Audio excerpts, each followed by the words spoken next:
It was a normal afternoon in Los Angeles, the kind where the sun bathed the streets in golden light and the air hummed with the easy rhythm of city life. Tom Cruise wasn't in a five-star hotel or an exclusive VIP lounge. He was in a small, unassuming, fast food joint, the kind with sticky tabletops, the faint scent of sizzling fries, and a neon menu flickering above the register. The restaurant was buzzing with customers, families grabbing a quick meal, teenagers laughing over milkshakes, workers on their lunch break. Tom, dressed in a simple hoodie, jeans and sunglasses, blended effortlessly into the crowd. But then, he saw something that made him stop. At the front of the line stood a young man in a wheelchair, nervously fumbling with his wallet. His name was Daniel, and he had cerebral palsy. His hands trembled slightly as he tried to count out his money, the difficulty of fine motor control making it a slow process. Behind the counter, a teenage cashier, barely out of high school, with an air of impatience, sighed loudly. "Come on, man," the cashier muttered. "People are waiting." A few chuckles rippled through the line. Daniel's face flushed red. He apologized softly, his voice barely above a whisper, struggling even more now that he was flustered. Someone in line scoffed. "Just pay already." That's when Tom Cruise stepped forward. Tom took off his sunglasses and rested a reassuring hand on Daniel's shoulder. "Take your time, buddy," he said, his voice warm, unwavering. "You're not holding anyone up."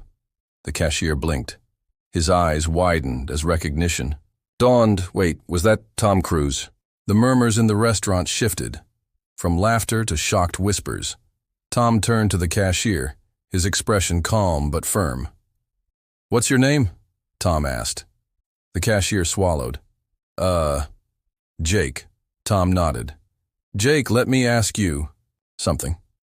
Do you like it when people rush you?" Jake shifted uncomfortably. No, sir." Tom tilted his head slightly, his voice steady but kind. "Then why are you doing it to him?" Jake's mouth opened slightly, but he had no immediate answer. Tom continued, his tone never turning harsh, but carrying undeniable weight. "Look, I get it. You're busy. You've got a line of customers and you're just trying to keep things moving.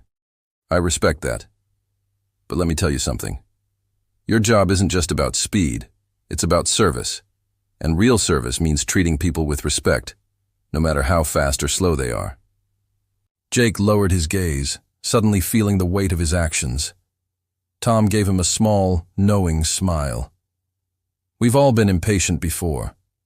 We've all said things we wish we could take back. But the real question is, what do you do once you realize you were wrong?" A hush fell over the restaurant.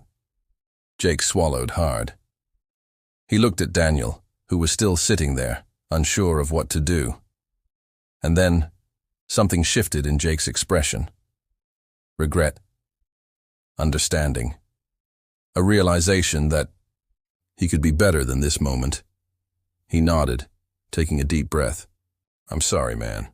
That wasn't cool." Daniel hesitated, then nodded. "It's okay." Jake turned back to Tom. "You're right. I was being a jerk. I'll do better." Tom smiled. "That's all anyone can ask for." Tom turned back. To Daniel. "What are you getting?" Daniel hesitated. "Just a cheeseburger and fries." Tom grinned. "Make that 2. My treat." Jake, now determined to fix his mistake, nodded quickly. "On the house," he blurted. "For both of you." The shift in atmosphere was palpable. People who had been chuckling before were now nodding in agreement. Someone murmured, "He's right. We shouldn't have laughed." A woman in line smiled at Daniel. "Take your time, sweetie."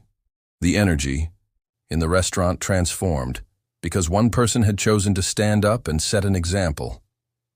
As Tom and Daniel sat down to eat, Daniel looked over, still in disbelief. "Thank you," he said. "Most people wouldn't have said anything." Tom shook his head. "Most people just need a reminder of what's right."